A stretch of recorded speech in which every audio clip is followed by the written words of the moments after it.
acerca de los que dicen que quieren seguir a Jesús. Vamos al libro de Jeremías, capítulo 18, y vamos a leer los versículos 11, 12 y 15.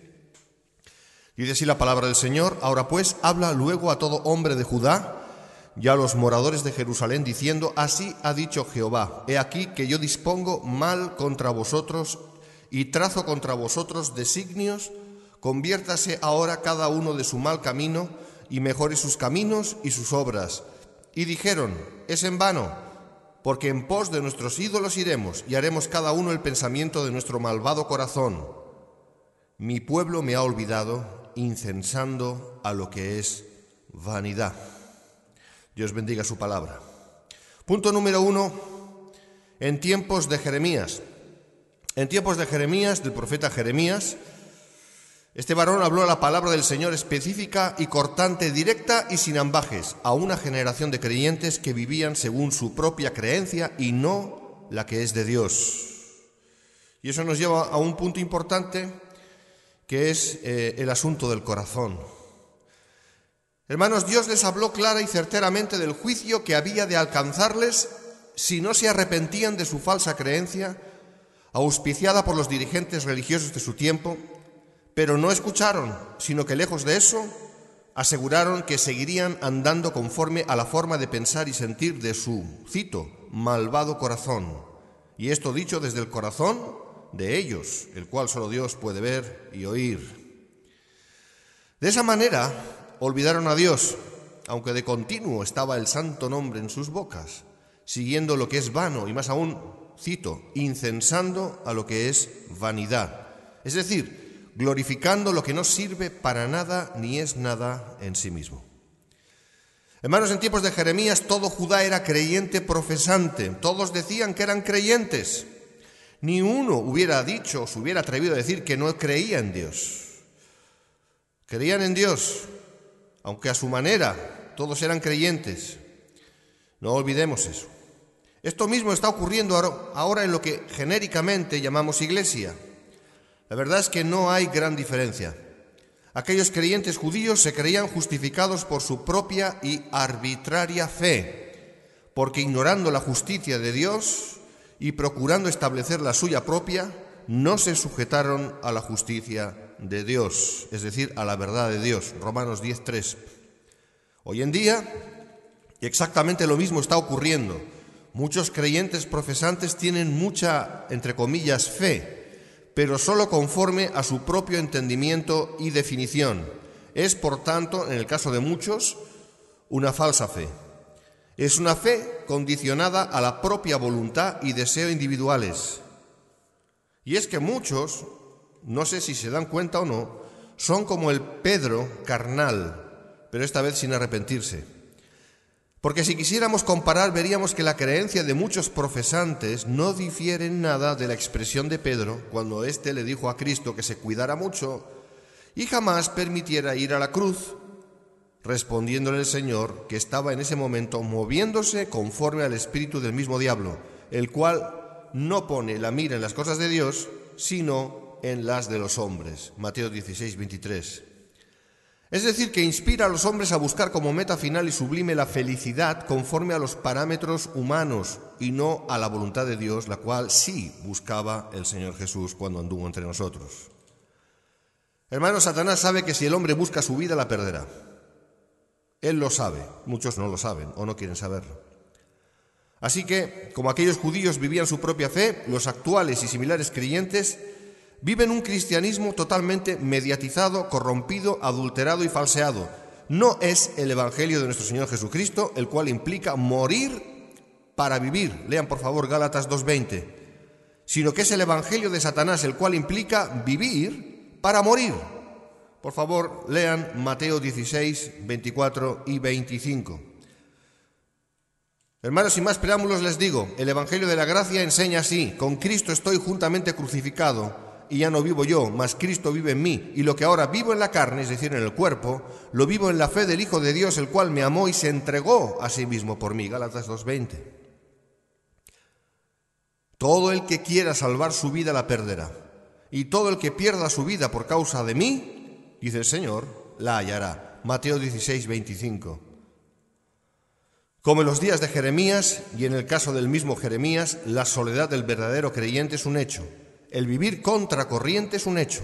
El desprecio, simple falta de aprecio de los falsos profesantes hacia los verdaderos es un hecho. La resistencia a la verdad escritural por parte de los primeros es un hecho. Y siempre esto es previo al juicio que deberán padecer de parte de Dios, estos mismos. Como aquellos judíos que luego fueron deportados a Babilonia, estos creyentes de la actualidad serán deportados a la gran tribulación, si no se arrepienten. Hermanos, la cruz para el verdadero creyente significa la muerte de su yo, de su ego. Y fíjense que hoy en día es todo lo contrario. Hoy en día se enseñan desde los púlpitos: sueña y ganarás el mundo, sueña y tendrás eso. Es decir, desea lo que quieras que lo vas a obtener. Es un falso evangelio, es vivir para morir. Es el evangelio de Satanás. La esencia entre la vida y la muerte, hermanos, esta es la cuestión. Nos vamos al libro de Santiago, capítulo 4, y leemos los versículos 4 y 5. Oh almas adúlteras, ¿no sabéis que la amistad del mundo es enemistad contra Dios? Cualquiera, pues, que quiera ser amigo del mundo, se constituye enemigo de Dios. ¿O pensáis que la Escritura dice en vano: el Espíritu que Él ha hecho morar en nosotros nos anhela celosamente? Hermanos, la palabra aquí nos habla de amistad y de enemistad. Ambos conceptos son antagónicos e irreconciliables por sí mismos, es decir, son contrarios. Esta es la base de todo el asunto, la amistad con el mundo. El amor al mundo se entiende conforme al espíritu de este mundo, es siempre en oposición al amor del Padre. Por favor, lean 1 de Juan 2:15. La amistad con el mundo implica la negación de la santa negación, es decir, la negación de uno mismo. Ahora, recordemos las palabras del Señor Jesús: todo el que quiera salvar su vida la perderá, y todo el que pierda su vida por causa de mí la hallará. Mateo 16:25. Así que la amistad con el mundo es sinónimo de muerte espiritual, es lo mismo. El apóstol Santiago se estaba dirigiendo en esos momentos a todos los creyentes profesantes y por tanto responsables ante Dios de esa profesión, aunque falsa, que amaban el mundo llamándoles almas adúlteras. ¿Por qué adúlteras? Pues porque se mostraban a los demás y testificaban de sí mismos como creyentes en Cristo. Escuchen, un adúltero es aquel cónyuge que traiciona a su pareja. Por fuera mostraban y muestran una fe y unas palabras de compromiso, pero vivían y viven en el mundo en dependencia del mundo. Pensaban y piensan de sí mismos que podían y pueden vivir a doble banda sin ningún problema. No obstante, ese sí era y es el problema. Escuchen, Santiago 1:8 dice: el hombre de doble ánimo es inconstante en todos sus caminos. El hombre de doble ánimo, el hombre de doble alma, de dos mentes. La inconstancia está siempre presente en aquel que pretende vivir para Cristo y a la vez vivir para el mundo. Con la inconstancia aparece la deshonestidad y el engaño hacia uno mismo y hacia los demás. En su imaginación, él vive en ambos mundos, en el mundo y en el reino de Dios, pero es solo en su imaginación, porque para Dios él solo vive en el mundo.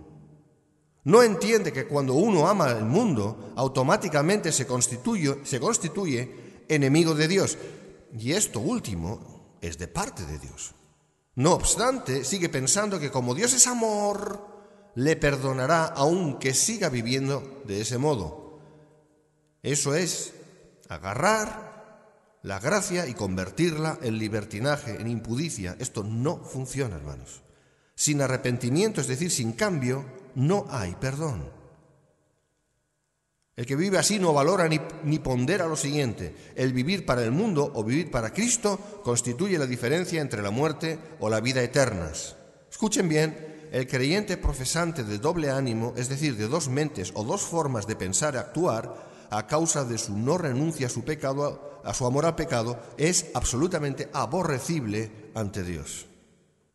¿Soy duro? No, la palabra es dura, la palabra es clara.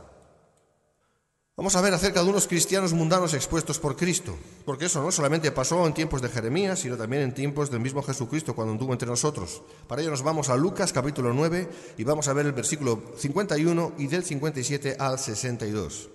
Leemos así la palabra del Señor. Cuando se cumplió el tiempo en que él había de ser recibido arriba, afirmó su rostro para ir a Jerusalén. Yendo ellos, uno le dijo en el camino: Señor, te seguiré a donde quiera que vayas. Y le dijo Jesús: las zorras tienen guaridas y las aves de los cielos nidos, mas el Hijo del Hombre no tiene dónde recostar la cabeza. Y dijo a otro: sígueme. Y él le dijo: Señor, déjame que primero vaya y entierre a mi padre. Y Jesús le dijo: deja que los muertos entierren a sus muertos, y tú ve y anuncia el reino de Dios.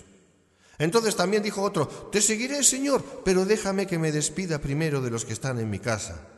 Y Jesús le dijo: ninguno que poniendo su mano en el arado mira hacia atrás es apto para el reino de Dios.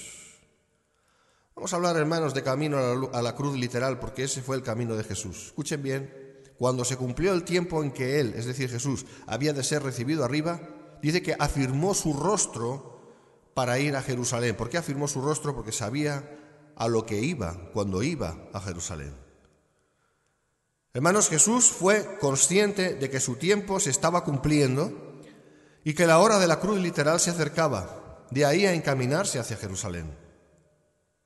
Hermanos, muchos que han de pasar por el quirófano para una operación a vida o muerte a causa de cualquier dolencia grave, pues no tienen más remedio que pasar por ese trance, el cual jamás escogieron, ni quisieron, ni desearon, pero han de ir si quieren tener la mínima posibilidad de alargar un poco sus años sobre esta tierra, ¿verdad?